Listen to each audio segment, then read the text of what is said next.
क्या आप कल्पना कर सकते हैं कि कोई 2 साल से आपकी मदद का इंतजार कर रहा हो और सिस्टम की बेरुखी आपको सीधे कलेक्टर ऑफिस के सामने रोने पर मजबूर कर दे। ये सिर्फ भावनात्मक कहानी ही नहीं, बल्कि शिवपुरी जिला से सामने आया एक ऐसा मामला है जिसने लोगों का ध्यान अपनी ओर खींच लिया है। मध्य प्रदेश के शिवपुरी में एक दिव्यांग व्यक्ति पिछले 2 साल से लगातार एक बैटरी वाली ट्राईसाइकिल पाने के लिए संघर्ष कर रहा है। वो दोनों पैरों से लाचार है और इसके लिए ये ट्राईसाइकिल सिर्फ सरल यातायात का साधन ही नहीं, बल्कि रोजमर्रा की जिंदगी की अनिवार्यता भी है। उसने कई बार कलेक्टर कार्यालय, अधिकारियों और स्थानीय जनप्रतिनिधियों से भी मदद की गुहार लगाई, लेकिन उसे आज तक कोई ठोस सहायता या मंजूरी नहीं मिली। इतना सब कुछ सहते सहते उसकी मेहनत और उम्मीदें टूटने के बजाय उसने शिवपुरी के कलेक्टर दफ्तर के सामने खड़ा होकर अपना दर्द फूटते हुए बयां कर दिया। वीडियो में उसकी आंखों में उस निराशा और उम्मीद का मिश्रण साफ देखा जा सकता है।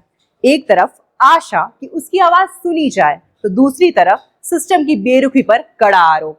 इस वीडियो ने सोशल मीडिया पर भी लोगों के दिलों में सवाल खड़े कर दिए हैं कि विकलांगों के लिए बनाई गई योजनाएं आखिर कागजों में ही क्यों रुक जाती हैं। वो ट्राईसाइकिल जिसको वो पाने का इंतजार कर रहा है, वो सरकार की ADIP जैसी योजनाओं के तहत मिलने वाली सहायक उपकरणों की श्रेणी में आती है, जिसका मकसद लोगों को अपनी स्वतंत्रता और जीवन गुणवत्ता बेहतर बनाना है। हालांकि इस मामले में अभी तक ये स्पष्ट नहीं है कि आवेदन किन कारणों से रुके हैं, लेकिन दिव्यांग व्यक्ति का संघर्ष और उसका कलेक्टर कार्यालय के सामने खुला दर्द इस बात को बखूबी उजागर करता है कि योजनाओं का क्रियान्वयन जमीनी स्तर पर बाधित क्यों दिखता है।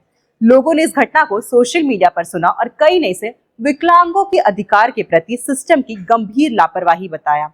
कई यूजर्स ने प्रशासन से तुरंत कार्रवाई और पात्र व्यक्तियों को उनकी सहायता समय पर उपलब्ध कराने की मांग की है। वहीं कुछ लोगों ने ये भी कहा कि ऐसी घटनाएं हमें ये सोचने पर मजबूर करती हैं कि सरकारी योजनाओं का लाभ सच्चे व जरूरतमंद व्यक्ति तक कैसे पहुंचता है। ये कहानी सिर्फ एक व्यक्ति की नहीं है, ये उन लाखों दिव्यांग नागरिकों के संघर्ष और उम्मीदों की तस्वीर है जो सरकारी योजनाओं से जुड़े वादों के बीच अक्सर वास्तविक सहायता की कमी का सामना करते हैं। AIS अधिकारी, मंत्री व स्थानीय प्रशासन सबकी जिम्मेदारी होती है कि ऐसे लोगों की मुश्किलें सुने और उनके साधन के लिए ठोस कदम उठाए जाएं। आज जब हम अपने आसपास के लोगों की कहानियां सुनते हैं, तो ये याद रखना जरूरी है कि सिस्टम की बेरुखी का सबसे बड़ा असर उन पर होता है जो पहले से ही जीवन की चुनौतियों से जूझ रहे हों। इस शिवपुरी के दिव्यांग व्यक्ति का दर्द और संघर्ष हमें यही याद दिलाता है कि न सिर्फ योजनाएं होनी चाहिए, बल्कि उनका सही और समय पर क्रियान्वयन भी जरूरी है।